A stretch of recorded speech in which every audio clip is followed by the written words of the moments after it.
hari ini tanggal 3 Juli 2025 itu ditunda dan akan dilaksanakan pada tanggal 9 Juli 2025 bertempat di ruangan Karo Wasidik Reskrim Polri.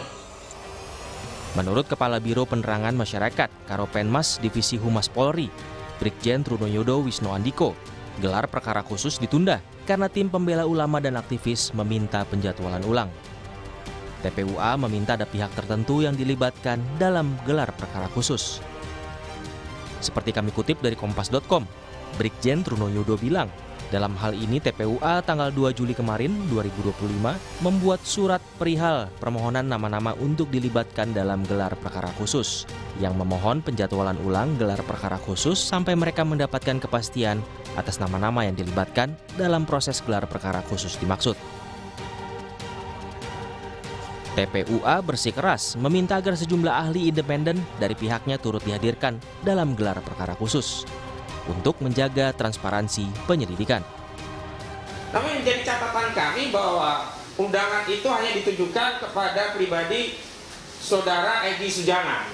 Pada permohonannya sudah jelas, kami mengajukan permohonan, di situ ada Bang Rizal Fadila, ada Bang Azamkan, juga ada ahli-ahli yang kami harapkan ikut meneliti dokumen yang selama ini diperiksa oleh Bareskrim, yakni Dr. Roy Suryo dan Dr. Rismon Hasiholan, termasuk kami-kami, karena itu dampaknya bisa kepada klien kami. Tim hukum dari tim advokasi ini juga berkepentingan untuk bisa hadir untuk menjamin proses dan prosedur dalam gelar perkara khusus itu bersifat transparan, kredibel, dan akuntabel.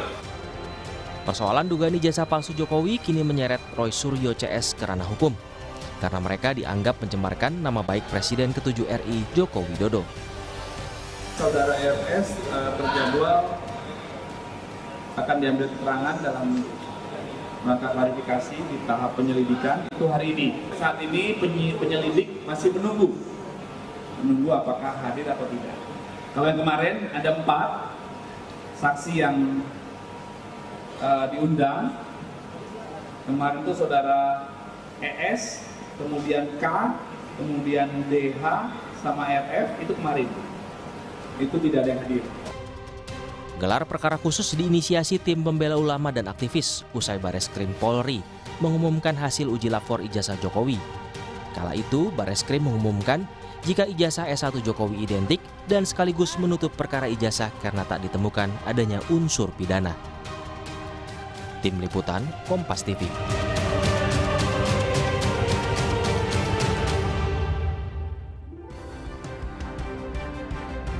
Masih di Sapa Indonesia Malam bersama saya, Friska Karisa. Polisi menunda gelar perkara khusus kasus ijazah Presiden ke-7 RI Joko Widodo. Alasannya, tim pembela aktivis ulama meminta ada pihak-pihak tertentu yang dilibatkan dalam gelar perkara khusus.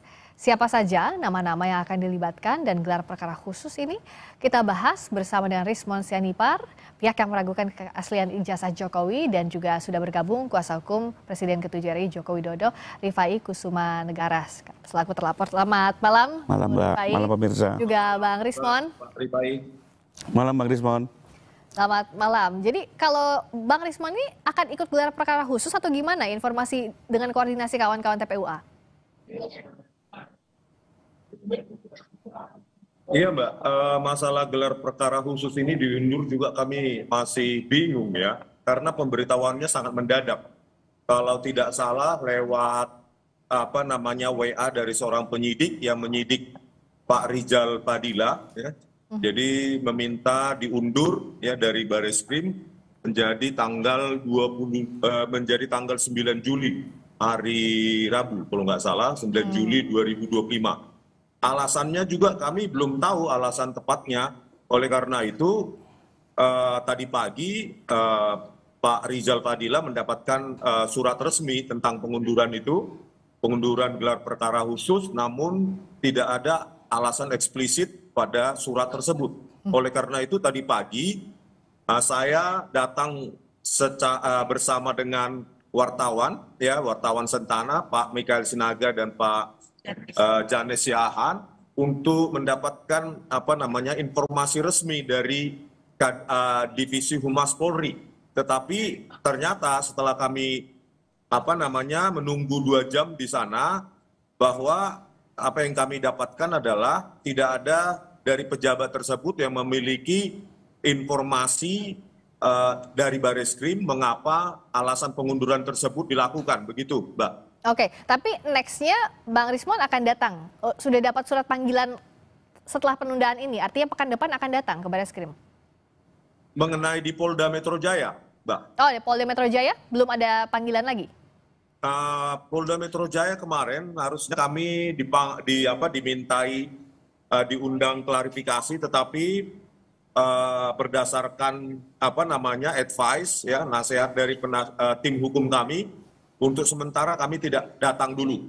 Tetapi kalau untuk gelar perkara khusus, karena itu sangat penting bagi kami untuk mengetahui berkas-berkas apa yang dilakukan forensik, ya, uji forensik, dan bagaimana parameter keluarannya, ya. Jadi kami sangat berkepentingan untuk menghadiri gelar perkara khusus di Mabes Polri, ya, di Bareskrim, tanggal 9 Juli 2025 nanti. Oke, gitu, jadi Mbak. 9 Juli pasti akan datang ya untuk gelar perkara khusus karena punya kepentingan yang ditegaskan itu, Bung Rismon. Nah, saya ke Bung Rifai.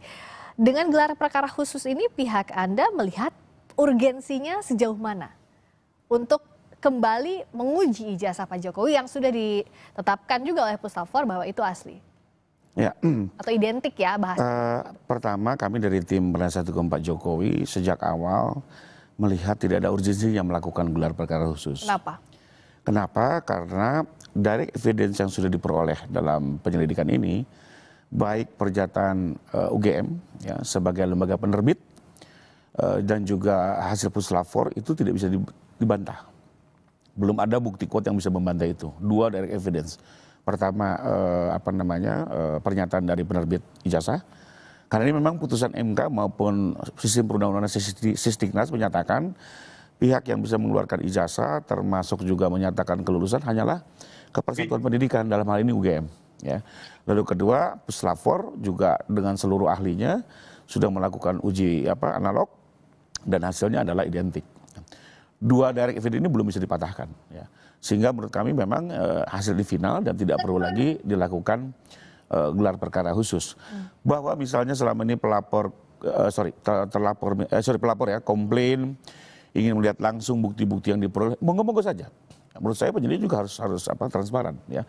Tapi saya pikir kan tidak perlu dengan gelar perkara khusus. Cukup dipanggil, ini alat bukti kami, perlihatkan ya. Kami pun sering dalam posisi pelapor, biasanya cukup dipanggil oleh penyidik, diperlihatkan, selesai. Nah, sementara kalau gelar perkara khusus judulnya berbeda. Kenapa? Ya, di Perkapolri itu gelar perkara khusus itu adalah untuk menguji adanya keberatan ya, dari pelapor dalam hal penyelidikan dihentikan. Sementara kami melihat belum ada dasar untuk itu gitu ya. Jadi apa yang dilakukan ini seolah-olah menurut saya di luar di luar tujuan yang sebenarnya menurut Perkapolri ya. Apalagi kami agak kecewa karena awalnya kami juga sudah mendapatkan panggilan, tahu-tahu ditunda, Mbak. Dan ditundanya ini hanya gara-gara TPU ingin melibatkan pihak-pihak lain. Oke. Saya melihat kok begitu gitu ya. Padahal pihak Anda udah siap untuk datang. Bukan soal itu, Mbak. Menurut saya kalau mau melibatkan pihak lain itu harus inisiatif dari penyidik. Bukan atas permintaan pelapor. Penegak hukum itu nggak bisa didikte oleh pelapor, Mbak. Kalau di seolah-olah sekarang kan didikte gitu ya. Oke. Minta dihadirkan ini, apalagi pihak-pihak lain itu sudah jelas, Mbak, di Perkapolri dalam gelar perkara itu yang boleh hadir hanyalah pelapor dan terlapor. Tidak ada pihak lain. Oke. Sementara tadi saya dengar statement dari Karohumas akan mengikuti permintaan pelapor, mengundang DPR, mengundang Komnas HAM. Kami menghormati lembaga-lembaga itu. Tapi kalau bicara Perkapolri, yang bisa hadir itu hanya pelapor dan terlapor. Termasuk 2 ahli, mohon maaf nih Bang Rismon dan Bang Roy ya. Kami juga dalam pendapat kami menolak kehadiran mereka. Ya. Karena apa? Di dalam hukum acara pidana, kita rujukannya harus hukum, ya, karena proses hukum. Tidak pernah dikenal adanya ahli yang dihadirkan oleh pelapor. Pelapor itu hanya 2. Saksi ahli itu hanya 2. Saksi ahli yang diajukan oleh penyidik, kedua saksi ahli yang diajukan oleh tersangka. Baik. Nah, saya tanyakan ke Bung Rismon, ada keberatan dari pihaknya Bung Rifai kalau dihadirkan pihak lain ahli dalam proses ini? Iya, tentu ya pihak dari Pak Jokowi memiliki keberatannya sendiri ya, tetapi kami tidak ya. Karena begini, ya dari banyak fakta yang kami temukan di lapangan mengenai bantahan dari Pak Kasmujo, dari mulut Pak Kasmujo sendiri membantah bahwa beliau bukan pembimbing skripsi maupun pembimbing akademik. Jadi pertanyaannya, seseorang lulus itu dibimbing secara akademik itu kan sebuah keharusan. Jadi siapakah yang membimbing secara akademik itu Pak Joko Widodo? Nah ini juga belum terjawab apakah ada dokumen tersebut dipegang oleh Bareskrim. Kemudian nilai-nilai MKDU, mata kuliah dasar umum seperti statistik, fisika, matematika, itu nilainya D dari transkrip nilai yang ditampilkan oleh Bareskrim. Kalau di UGM ya nilai-nilai MKDU itu nilai D, maka dia hanya dimungkinkan untuk disuruh mengulang oleh dosen pembimbing akademiknya atau memang drop out. Kemudian kejanggalan lain adalah di mana Pak Jokowi itu terdaftar sejak awal dengan tingkat studi SM atau sarjana muda. Bagaimana mungkin Pak Jokowi bisa mendapatkan gelar sarjana penuh dari Kehutanan UGM?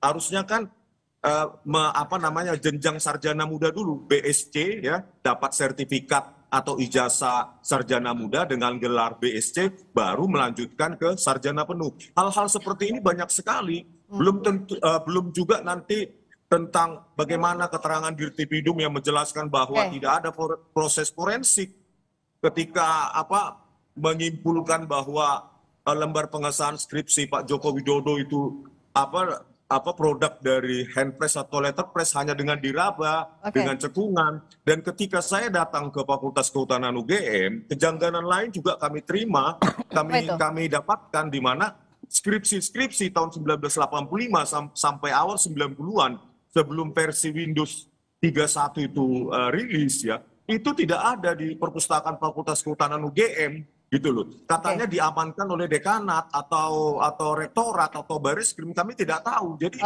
skripsi-skripsi itu sebagai bahan perbandingan yang seharusnya itu ada. Kalau disita kan paling 10 skripsi. Ini ada ratusan.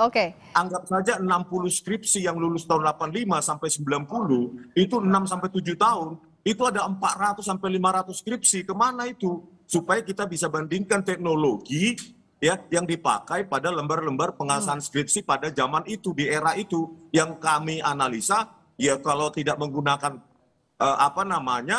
mesin ketik manual ya, mesin ketik elektrik atau ya menggunakan IBM komputer IBM XT dengan teknologi printer yang masih dot matrix. Hal-hal seperti ini ya, kejanggalan ini ya menuntut kami untuk supaya Bareskrim menggelar perkara khusus kalau bisa dihadirkan oleh banyak ahli, independen maupun kedua belah pihak, dan kemudian ya diliput oleh media. Jadi dasarnya ada kejanggalan tadi ya, termasuk transkrip, skripsi, lalu soal pembimbing.